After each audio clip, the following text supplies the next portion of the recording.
Good morning, everyone, and welcome to this Interreg Europe webinar on project closure. My name is Alexia.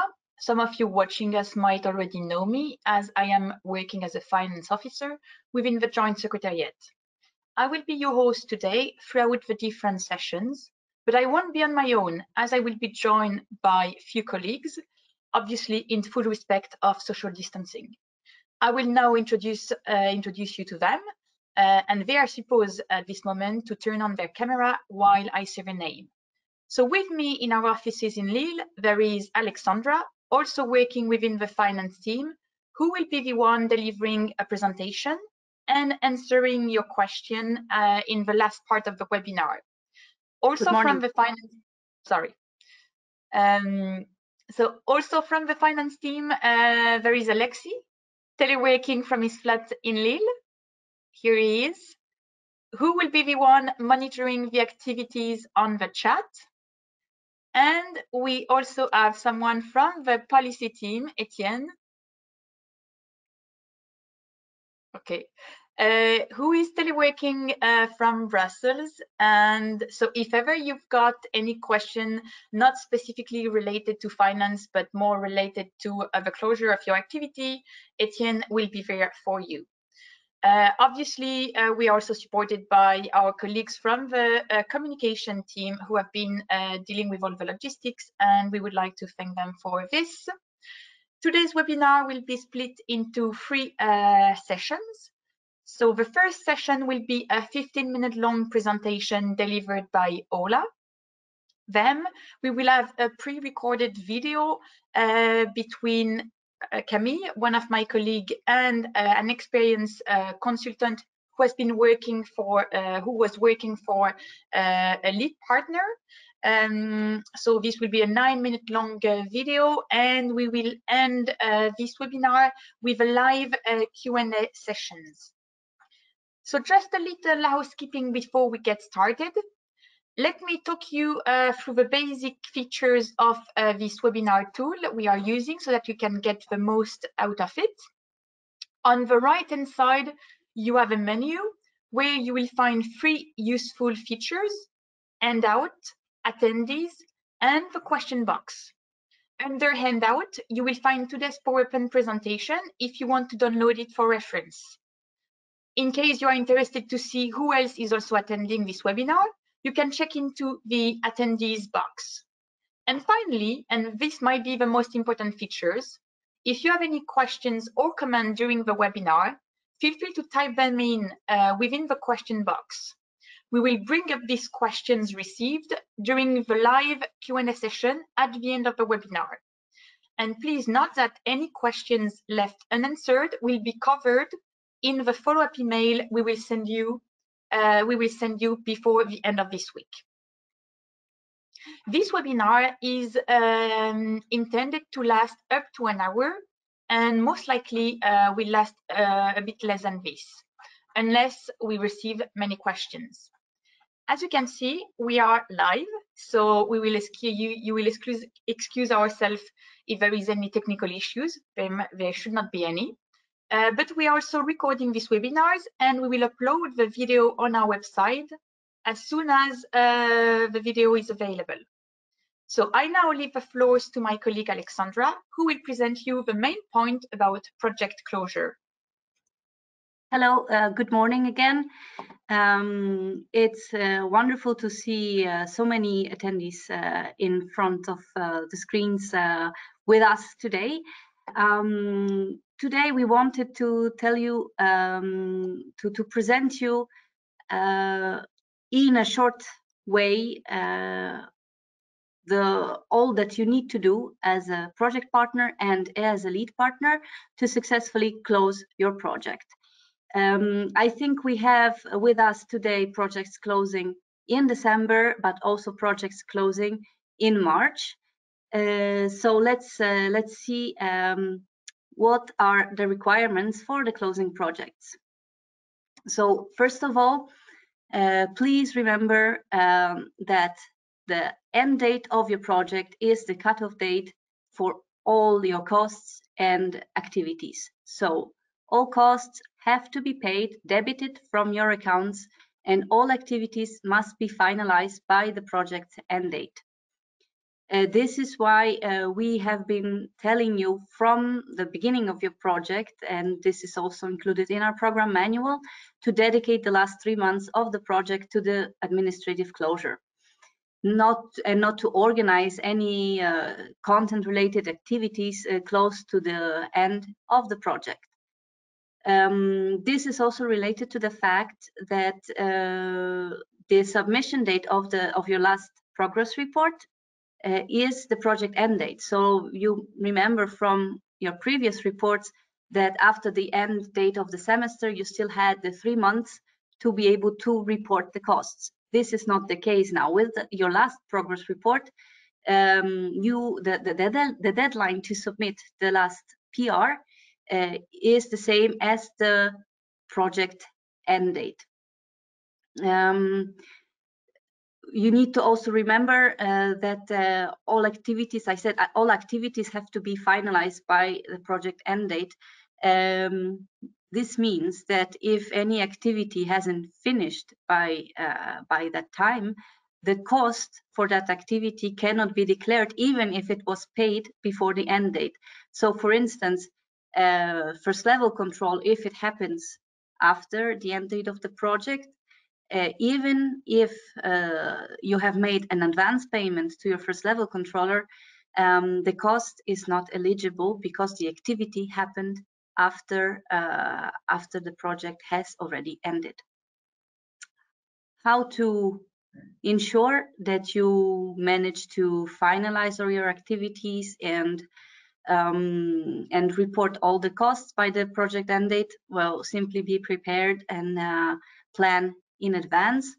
The projects ending in December have received from us an email some time ago, I think when we opened the joint PR template, where we have included lots of recommendations and tips on how to successfully end and close the project. So I assume that these guidelines were shared by the lead partners with the entire partnership. If not, please do so as soon as possible. We always say define internal deadlines for your project partners to be able to, for the first level controllers first to be able to do their checks and certify all the expenditure on time, and then for the lead partner to be able to check the partner reports and include them in the last joint progress report, and to be able to submit the joint progress report within the deadline. The next requirement I would like to mention is the on-the-spot check. It is a requirement for all Interreg Europe projects and all Interreg Europe partners to have at least one on-the-spot check during the lifetime of the project. These on-the-spot checks are very useful for the proper functioning, for verification if if the internal processes are functioning correctly, if the invoices are labeled correctly, if the ordering, accounting, and payment of services are done correctly, but also if the activities that are reported to us have happened, if the outputs were delivered. So this is what the first level controller is checking on the spot. So all the Interreg Europe partners have to comply with this requirement. The project can be closed only if the FLCs have carried the required on-the-spot check at least once in the project lifetime. So what you need to do now, I'm addressing the lead partners. Please check if any of your partners have not yet had this on-the-spot check. You can check it in a section on-the-spot checks in the joint PR. And if not, get in touch with your partner or partners to have this check organized before the submission of the last joint progress report. Also, please remember, some countries, these checks might be done on a sample basis if some conditions are fulfilled, and this you can see on our website. These countries you can see on our website in the "In My Country" section. So you might have partners who have not fulfilled the on-the-spot check requirement per se. There's no on-the-spot check, but there is a justification behind it because, for instance, these checks in their countries are done on a sample basis. So this could also be the case. So please verify this before you submit the report to us. We also know that the pandemic didn't help the projects to be able to easily organize their on-the-spot checks if they have planned from the beginning to organize them in the last year of the duration of the project. So in case a partner is facing difficulties due to the COVID pandemic, this partner should get in touch either with their FLC approbation body if the partner is coming from a decentralized system, or with a centralized first level control body if they're coming from the centralized system, to see how else they can fulfill the on-the-spot requirements. They will be able to advise you on what to do in such a case. Next thing I would like to remind you of is that the last PR will be the last opportunity to report costs. So all partners have to make sure that all expenditure that is linked to the project is reported. So first has been certified and then reported and included in the progress report, because even if it's in the partner report, we don't go and look in IOF in the partner reports. We check and we pay on the basis of the joint progress report. So all the partners need to ensure that all their expenditure has been not only included in their partner reports, but also in the joint progress report. Also remember that there are some maybe items of expenditure that might have been postponed by the controller to next report because there was some information missing, some documents missing. So be sure that you haven't forgotten to provide these documents and to report this expenditure to us, because if you realize it after we have approved and paid the project, the last progress report, it will not be possible to report this expenditure to us anymore. Your obligations do not end with the end of your project. You cannot throw away all the paperwork, all the documents that have accumulated during the time that you were partner in the project. The CPR requires that each partner organization archives their documents related to the project, and there is a minimum period defined by the regulation, which is 2 years after 31st December, which follows the submission of the program's annual accounts, where the last progress report of the project was included. So at this stage, you cannot know, and we cannot know, what is the archiving period for you. We know that it will be 2 years after a certain date, but exactly what will be the end date for the your archiving obligations, you cannot know at this stage. We will communicate this date to you as soon as we know it. So as soon as we will be able to include your last progress report in our annual accounts. This is the moment when we will know when your how your archiving obligations look. So, and we will inform you about this. How can the documents be kept? So it's either originals or certified true copies or electronic versions, depending on the requirements specified in the national law.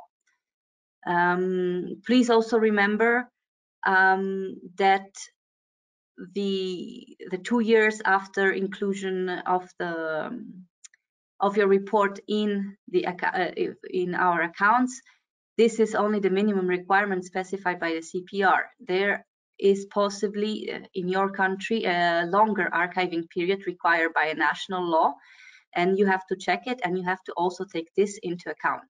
So this can be a very long period after the end date of the project. So remember also that many changes can happen during that time. Changes to people who have followed the project or who might be responsible for the archiving, changes also to partner institutions. There might be some legal status changes, some mergers. So please remember to inform the lead partner about it, and for the lead partner to inform us about it. So if there is some change to the institution or some change to the contact people responsible for archiving, we would like to know that. The contact details of the IL section will also be opened for your modifications still, even after the end date of the project. So we ask you also to update the information there. This way, in case there is a need, we will still be able to contact the responsible people within the organization. Last but not least, please keep in touch with us. Please keep updating us about what is happening in your project. Your website will also stay active. You will be able to update it. So consider publishing some news article about the policy changes that are happening in your region. Focus on what is specifically changes, highlight the ideas that inspired the changes. We are happy and interested to continue hearing from you. So to sum up, 5 things to remember from this seminar and 5 things to remember when you're closing your project. Please remember to finalize your activities and pay all your costs before the project end date. All partners have to comply with the on-the-spot check requirement. All expenditure linked to the project has to be certified and included in the PR. And please remember to archive all the documents, remind this archiving obligation to your partners, and please update your website with any results and continue doing so even after the end date of the project. This is all from me for now. I give back the floor, the mic to Alexia, who will introduce now the project. Many thanks, Aleksandra, for this comprehensive presentation covering the main aspects you should consider when closing your project. Okay, so now let's move on to our pre-recorded video featuring my colleague Camille, who is also working for the finance team, in conversation with Ignacio Rada, who used to work as a consultant for the lead partner of the Interreg Europe project P2LP. The lead partner was the University of Bremen in Germany, and this was a first call project lasting 4 years, which ended on the 31st of March 2020. Okay, good watching. Good morning, Ignacio. Thanks a lot for being with us. So you are a consultant, and until a few months ago, you were helping the lead partner of P2L2 project that closed in March this year. So this means that you have experienced a project closure already.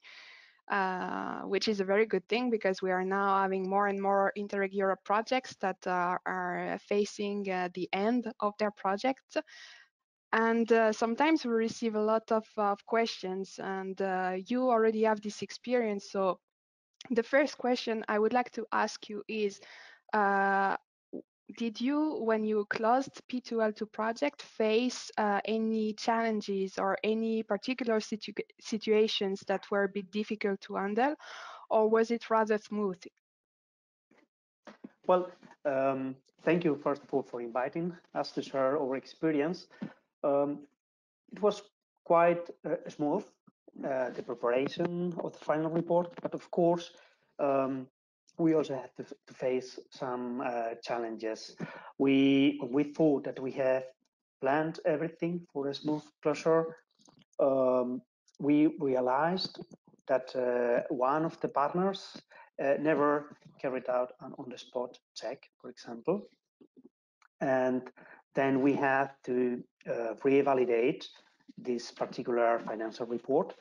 And it was in the middle of the pandemic, so with a very strict lockdown, and then we had to extend the deadlines, I think, 3 times. Anyway, at the end, we succeed, and with the cooperation of all the involved partners. But of course, that's something that we would recommend to monitor, especially at the end of the project. And for instance, this challenge that you faced with the partner that didn't carry out an on-the-spot check, how did you manage to solve this issue? I mean, internally and in cooperation with the GS, how did it work? Well, the Joint Technical Secretariat was very supportive as during the whole implementation period, and of course also the involved partners, the first level controller and the concerned partner, they were very active, but the mobility restrictions made it difficult to carry out on the spot check. So that's why they should circulate documents in advance, and finally, after I think probably 6 weeks or something like that, they could visit the premises of the partner and also check on the spot documents and another relevant issues for this on the spot check. Okay, so in the end, it was rather this issue was rather delaying the approval of the progress report a bit of a few weeks, but it didn't block you, and you still managed to successfully close the project. So this is a good thing, and it also shows that even in this particular context, there are always solutions. A second question that I would like to ask you is if you had to redo a project closure, if you had another project that was about to close, is there something that you would do differently? You said earlier that you would really recommend to plan a lot of things in advance and to prepare yourself for project closure. Is there anything you would do differently, or do you think overall that the way you handled the situation was good, and you also recommend the way you did it? Of course, we were aware of the importance of coordinating the process with the partners. So we organized even a workshop during the last meeting with the partners. We organized a workshop for planning everything. Yeah, we fixed a very detailed calendar about well, the preparation of the partner reports, about the validation. Also, we even talked about the importance of the quality of the final report in terms of, well, we wanted to have a coherent overview of the policy change in the different regions, and we tried to explain how to report that, yeah, how the policy change should be brought into effect at the time of the report, how the nature of the description of the policy change should be really clear, and we did a certain degree of success. Maybe we would, if I had to review this report, I would have control from the very beginning the consistency of these descriptions, narrative descriptions of this important section of the final report, yeah, the policy impact, because at the end it would save time and also rounds of clarifications. And I think it is also one of the key things, yeah, for evaluating the performance of a project like an Interreg Europe project. Yeah. Yeah, of course. Well, this is very interesting also to show the way you organized a bit the project closure with the partners, organizing meeting to help them and also to guide them through this last progress report. Now, going to our last question, you supported your project partners. if you could give an advice to other lead partners or even to other project partners that are now in this situation of being very close to the end of their project, what would it be? Well, probably I recommend how to summarize this in only a few bullet points, but dedicate the last 3 months of the project to the financial and administrative closure. That's essential. Also ensure that all the payments are done before the end date of the project to ensure the eligibility of all expenditures. Probably, yeah, fix a calendar with very clear deadlines for everybody that the partners are committed to. And of course, finally, to check and monitor. There's a small tab in the online monitoring system under the financial section where you can also follow the on-the-spot checks by the partners.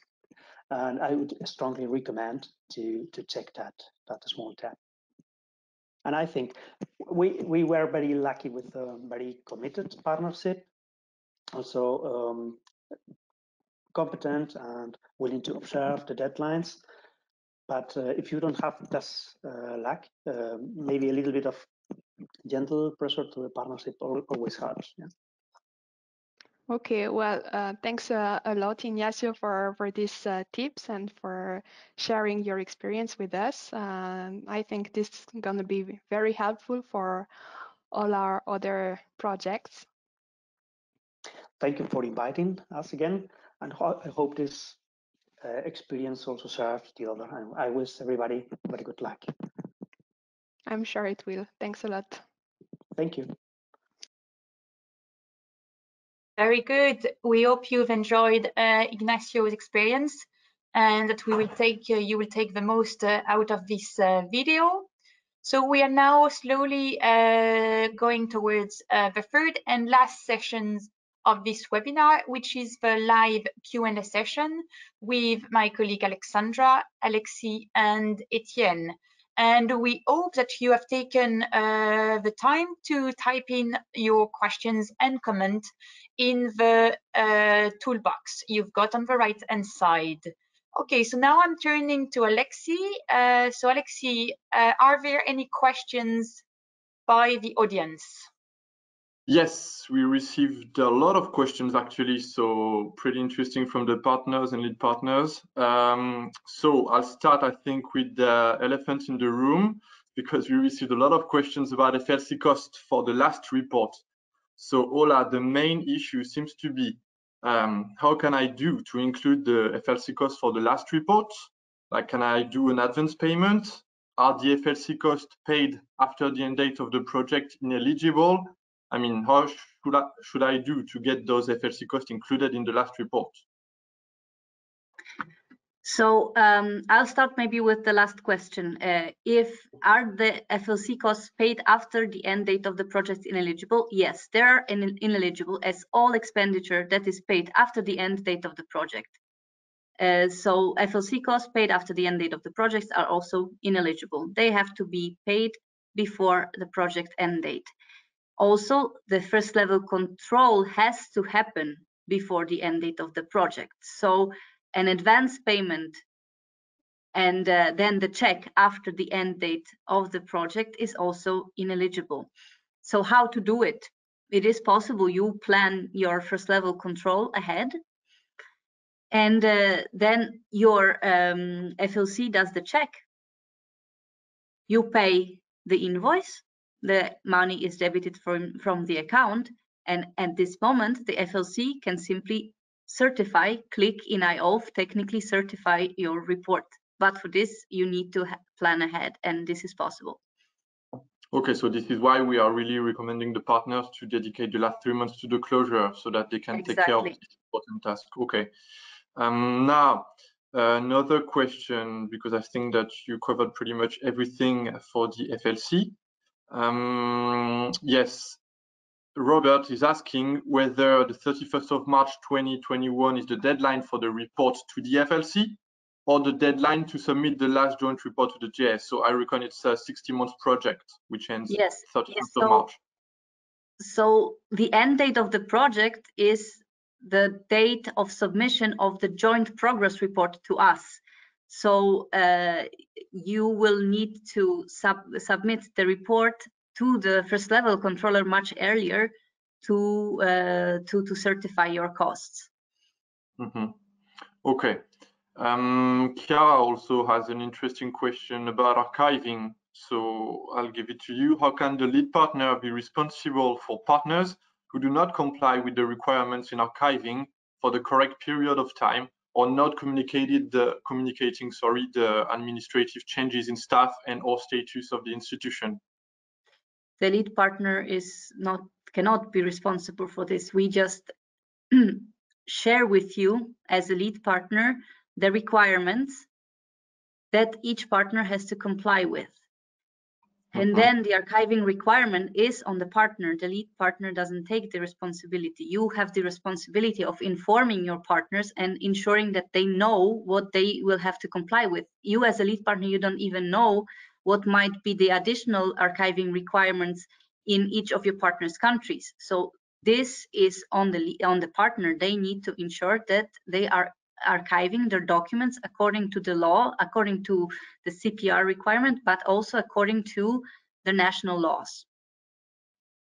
And for the updates in staff or changes of the institution, we are informing you about this, putting this, making you aware that these are the things that we have seen, that there are people that change, obviously people can leave an organization and an organization can change.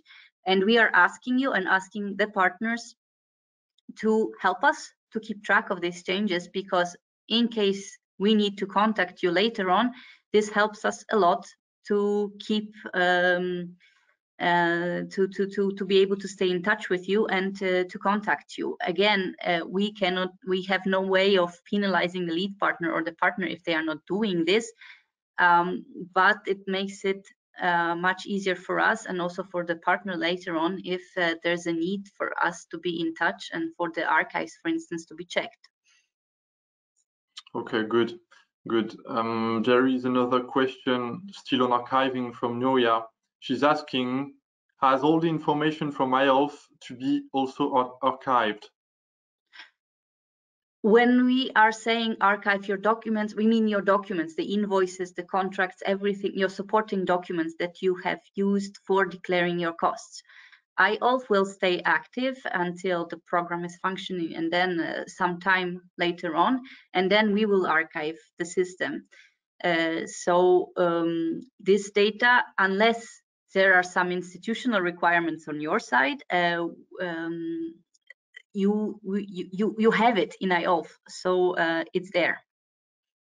And it will stay there, right? It will stay there even afterwards when we archive the old system. Yes. Okay, good to know. Then I think we still have time for questions. Filippo is asking one about on-the-spot checks. He wonders how it works with centralized systems. It depends on the system. The requirement is there for everybody. One on-the-spot check per partner during the project lifetime. There are some systems. It's in some centralized countries, for instance, I think Poland or Croatia, which allow for on-the-spot checks to happen on a sample basis. It's a risk-based approach. But it depends on the country, and you can take a look in the In My Country section on the website. If you scroll down, there's a tab for level control, and at the bottom of the tab, the on-the-spot check approach is described. It's usually one simple line. If there is such a risk-based approach, it is indicated there. Yes. It depends on the country. It's not that the country is centralized, that this means that there is a sample-based approach towards on-the-spot checks. Yeah, so they can simply check on the website what's included in the In My Country section. Okay. Another question from Anna. she's asking when the template for the last report will be available. The one for the lead partner submitting the reports on 31st of March. So as always, you remember that the template was always open 3 months before before the submission deadline for of the PR. So this will be the case also for your last report. It will be opened 3 months before the end date of the project. So for March, it will be either end of December, we'll see, or beginning of January, so that you have these 3 months to prepare your joint progress report. And obviously, the partner reports and the policy instruments reports can be created and updated continuously. But this, I guess, you know, you've been partner or lead partner of our project for so long. I guess this you are aware of. Okay, about reporting tools, like the partner or the lead partner of Share is asking when the table on the Google Drive from which they copy the number of sessions at the project pages per reporting period will be updated with the 2020 numbers. Yes, I asked, this was a question submitted during the registration, and thank you for this, because this actually made us aware of this kind of the issue, because normally it's updated after the end date of the period, but for the last PR it's too late, as the end of the period is also the deadline for your report. So we will update it 1 month before the end date of the period. So for Share was the author of the question, they are ending in December. So for this, for projects ending in December, it will be beginning of December. For projects ending in March, it will be beginning of March. Mm-hmm. Okay, good. Bidrex also via the registration system asked an important question about the template and like the content of the last report. Will it be any different? I remember this question from Nuria from Bidrex. So the question was because the last report that you are to submit to us is more or less, I mean, it's the same as all the progress reports that you have submitted to us beforehand. From what I understood from the question it stems from the fact that there is a small error that we are now in the process of correcting in the application form. So in the outputs of the application form, we mentioned final progress report, and this is a different, I mean, we haven't been using this name. So the final progress report is nothing else than just the usual joint progress report. It's just your last progress report. There will be no additional final report at the end of the projects other than your last progress report. Exactly, I think you answered her question, because she also asked it via the question chat, and this was it, whether we needed to submit 2 different reports or not. Okay, I'm checking now if we have other questions. Noya still asked about the web and if it needs to be updated after the project end date. We strongly encourage that. We will keep your website live, and you will, in case anything interesting happens, we will be happy to see any updates. We hope it doesn't take a lot of your time, and this is something that the community and the Interreg community and us will be very much interested in hearing what is happening in your regions even after the project end date. Stay in touch with us. Okay, Christina also had another question. I think I can try also to sum up so that it's relevant for everyone. Like, what happens concretely if, as a lead partner, I'm late with the submission of the progress report? So because of one or several partners, it doesn't matter. What's the impact? Is it possible to submit the PR later? And does it have an impact on the cost in the end? So it might happen that partner or even the lead partner are delayed in, and this causes the delay for the submission of the progress report, and we might agree to extend the deadline to submit the joint progress report. This might happen. However, this doesn't at all impact the eligibility date for your costs. So even if for let's take an example of a project ending in December, if you end 31st of December, you're late, and we prolonged the deadline until the submission deadline until the 15th of January, the costs and activities still have to end before 31st of December. This is just an extension for submission of the joint progress report. So the same for projects ending in March. Even if we extend the deadline for submitting the PR, the eligibility end date for the costs and activities is 31st of March. Okay, I think it's pretty clear. And Nuria, also to complement that question, is asking, and still in relation to the project end date, when will the clarification be done and how long can it take? Because if the project already ended, then the staff cost related to the clarifications could not be integrated in the last report, right? Yes, this is the case for all the projects, and the time it takes to solve all the clarifications and to answer all the questions, it mainly depends on the quality of your report. So if you have checked the reports of your partners, if you have prepared your joint progress report properly, and you have experience with doing that, because we've been giving you like a clarification request, we've been giving you advice on how to compile your progress report for a few years now, it shouldn't take long, unless there is a very specific issue. For instance, if there is a problem with the on-the-spot check, if the on-the-spot check still has to be organized, this can delay the approval of the progress report, for instance. So this is why we are making you aware of all these issues now, so that you can prepare in advance and to avoid all these delays. Okay, good. So I also received a question more related to the activity. So maybe I'll give it to Etienne. Yannis is asking what to do if the partner fails to achieve a policy change before the project ends. Sure, happy to take this question. So basically, first, what you have to remember is that for the policy change that you are committed to achieve during the life of the project, you can first, of course, address the policy instrument that you were planning in the application form. If it's too difficult, or if you have a big issue in order to address this policy instrument, for example, we're thinking of addressing the OP and there's really no way that you can influence it, we encourage you to look for other policy instruments. And for the third call and fourth call projects that are still in the learning phase and also at the very turning point of addressing the next programming period instruments, then we also encourage you to look in that direction, only for the third and fourth call projects.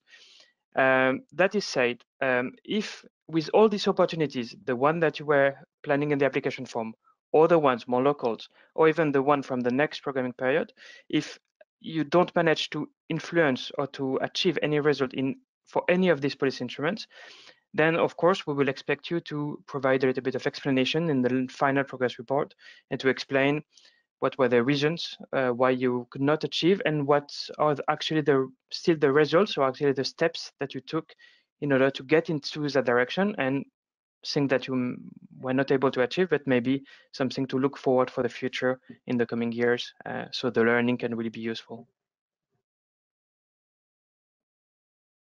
Okay, thank you very much, Etienne, for this very comprehensive reply. I received the last question. I think we can take a last question live from a lead partner asking, all partners submitted their reports, and now I realize that we spent more than the approved budget. What can we do? Well, there's not much that you can do. I mean, you cannot report to us more than you have planned. If you have all your partners in, you see, and your budget is exceeded, you see that the submission of your PR is blocked. You are unable to block it. You have the error message. So for this, first of all, we invite you to inform your finance officer and your policy officer about it, so that they are aware that there is this issue and that maybe you'll have to take some more time to finalize your report. And then you also have to get in touch with all your partners and remove the expenditure that the overspend that hasn't been agreed and that goes above the spending, the budget that has been planned in the application form. So there is no way, no possibility for us to increase your budget if you overspend your budget. Okay, thank you, Ola. All right, I think that seems to be it. So yeah. I think we can close the questions now. Yeah.